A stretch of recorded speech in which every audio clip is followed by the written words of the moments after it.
This is a reading in A Course in Miracles, chapter 23, the introduction, the war against yourself. Do you not see the opposite of frailty and weakness is sinlessness? Innocence is strength and nothing else is strong.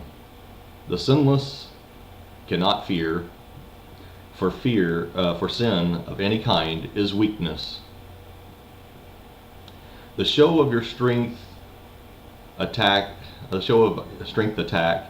would use to convey frailty conceals it not, for how can the unreal be hidden? No one is strong who has an enemy, and no one can attack unless he thinks he has. Belief in enemies is therefore the belief in weakness, and what is weak is not the will of God. Being opposed to it, it is God's enemy, and God is feared as an opposing will. How strange indeed becomes this war against yourself.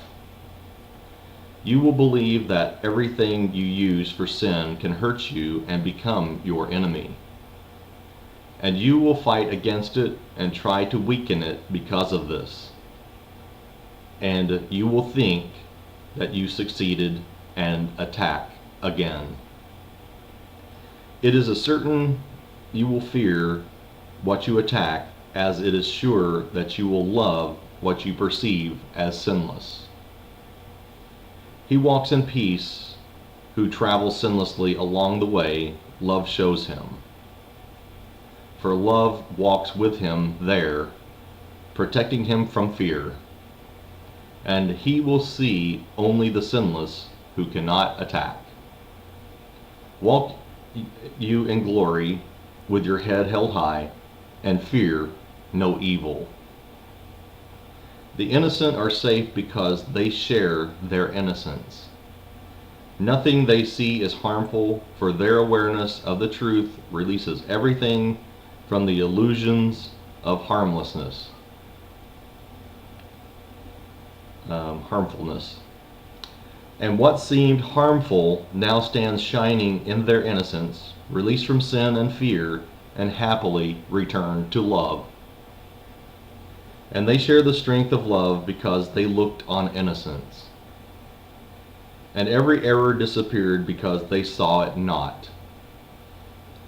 Who looks for glory finds it where it is. Where could it be but in the innocent? Let not the little interference pull you to littleness. There can be no attraction of guilt in innocence. Think what a happy world you walk, with truth beside you.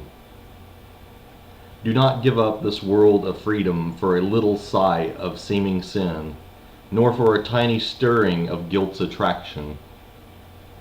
Would you, for all these meaningless distractions, lay heaven aside? Your destiny and purpose are far beyond them, in the clean place where littleness does not exist. Your purpose is at a variance with littleness of any kind, and so it is at variance with sin. Let us not let littleness lead God's Son into temptation.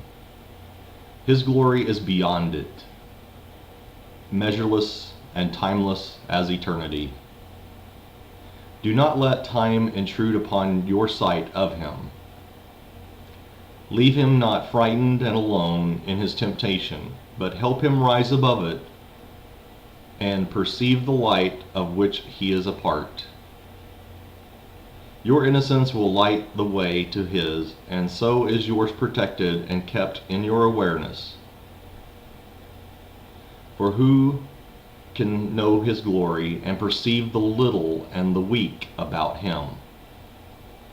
Who can walk trembling in a fearful world and realize that heaven's glory shines on him? Nothing around you but is part of you. Look on it lovingly and see the light of heaven in it. So will you come to understand all that is given you.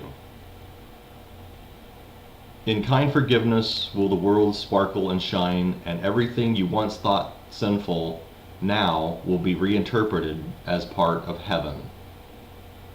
How beautiful it is to walk clean and redeemed and happy through a world in bitter need of the redemption that your innocence bestows upon it. What can you value more than this? For here is your salvation and your freedom, and it must be complete if you would recognize it. That is the end of the reading in A Course in Miracles, Chapter 23, Introduction.